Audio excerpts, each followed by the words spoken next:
Okay, good evening everybody. So for today's vlog, we are going to tackle all about soccer, or we are tasked to create our own tournament. So I am assigned into the game soccer. So before we will proceed, let me define first what is soccer.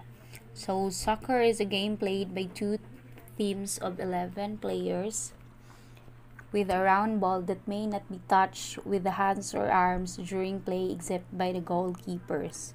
The object of the game is to score goals by kicking or heading the ball into the opposite goal. So soccer is a kind of a game nga dili siya nimo pwede i-touch. It is only by means of kicking or heading. So soccer also is the most popular game around the world. So let's go down to the history. The word soccer comes from the use of the term association football in Britain and goes back 200 years ago. But in the record trace the history of the soccer back more than 200 years ago to the ancient China.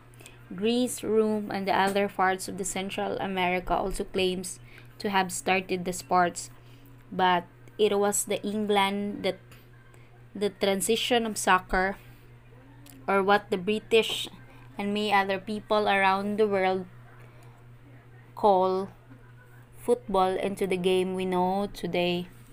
The second match on the match day 2 of the AFF Suzuki Cup 2010. Which Group B encounter.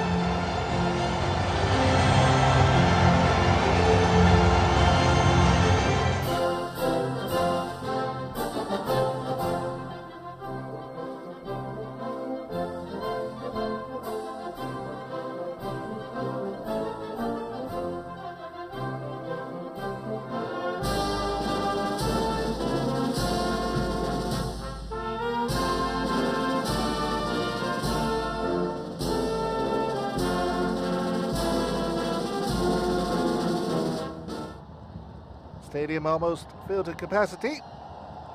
The crowd had kept on coming while the Singapore-Myanmar match was in progress. And finally, we are away.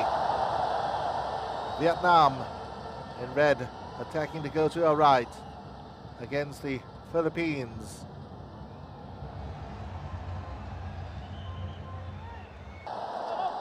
The final round of matches on the Wednesday in Group B, Myanmar, Philippines, Vietnam, Singapore. Both matches kicking off at the same time, 7:30 local.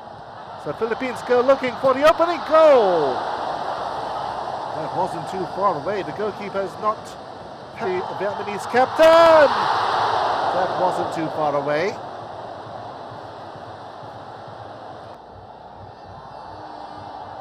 And the attack. Well, against the runner player, Philippines have gone in front. As Vietnam. What a stop that was by Neil Etheridge. And otherwise it would certainly have been 1-1. And certainly a use of the arm that time by Andok. Flashing straight into Etheridge. Stopped there by Greatwich. Keda. Now, Phil, young husband. Looks useful! Great save by Hong-Son. And still Philippines with the opportunity. It's still Phil, young husband. Could this be a goal? Yes, the Philippines have scored again. So here is the tournament I created. Its scope is barangay. So I name it after the barangay kung asa ko nagpuyo. So Barangay Inayawan Football Cup. So there are details. The date, it is December 2021.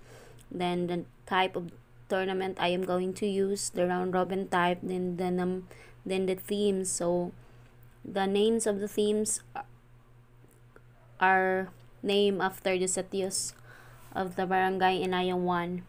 Then let's go down to the type of tournament I use, which is the round robin tournament. So here First is the elimination. So there are 16 teams. So 1 versus 16, 2 versus 15, 3 versus 14, 4 versus 13, and so on. So inigkumpit ani nila na ay makadaog nga 8. Then the 8 nga makadaog will proceed to quarters. Then isang ka na pod. Then ay makadaog nga 4. Then the 4 will proceed to semifinals. Then ang 4 magsangka na pod each. Then ang makadaog will proceed to finals. Then ang makadaog nila is mahimo siyang winner. So I have here also a schedule. So when is the time nga ang mga teams na ay duwa. So the names of the teams which is after the cities of the barangay Inayang 1. So 1 to 16. Okay, let's go down to the venue. So locations ito Malipayan Football Field. So the actions that I am going to do. So check the accessibility of the venue. So kung accessible naman siya sa mga players, then check the capacity or its minimum. So kung kaya ba niya i-cater kung pila ka tao, dili ba siya magdaghan og problema. Then check the ambience, services, and amenities. So i-check po nimo kung then if ready na ang venue, you're gonna clean it, then install or set up the needed equipment. It could be the lacking equipment or the needed. So kung naa na sila equipment daan, then napaka-needed imo na lang siyang punanan. Then next is the participants. So around 16 teams consists of 11 players.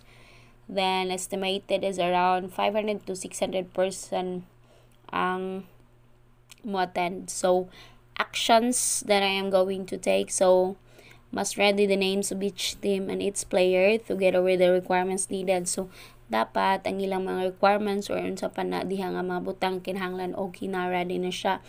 Then each player must know the rules and regulation and also with complete uniforms. So they must, as player, they must know the rules and regulation para maiwas perpit. My committee. So here is the tournament manager, which is me. Then next is the assistant tournament manager. Then the theme coordinator. Then the program coordinator. Then the scheduler, the finance and sponsorship coordinator, then the award coordinator, the safety coordinator, then the field crew coordinator, then the referee, so duha, then the scoring, then also the volunteers. So each ila na po dislay kaugalingon nga mga assistants. Next is the equipment. So soccer net, soccer ball.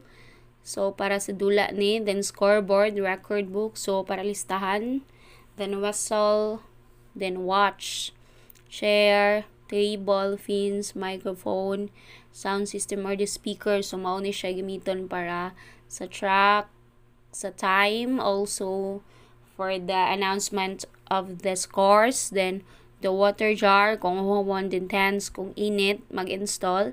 The next is the slacker, cleats, shin guards, soccer socks, and uniforms. So these are for players and also their referees. So these are the equipment or the things that you are going to install or get ready para mahimong successful ang soccer game or the football game.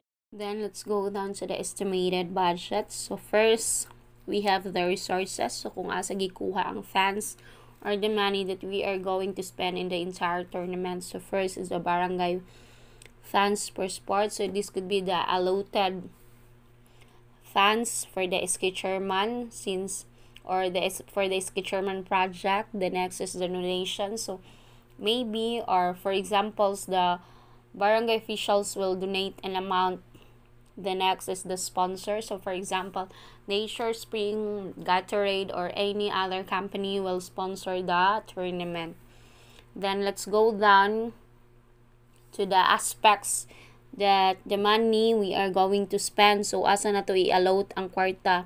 The next is, first is the fields.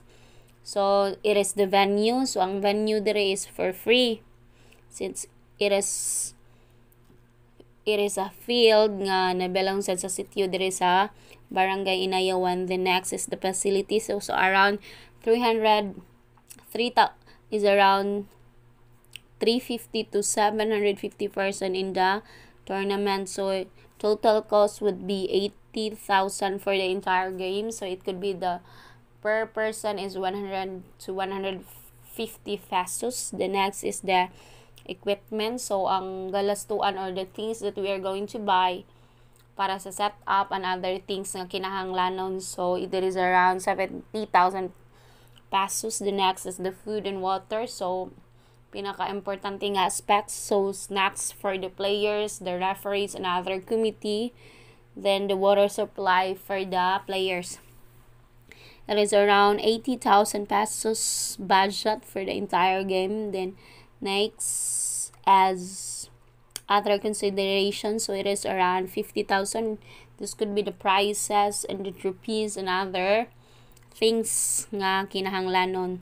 So the total estimated budget is around 300,000 pesos. So that would be all, guys. I hope you learned something with my discussion about how you are going to create a tournament, especially in terms of a soccer game.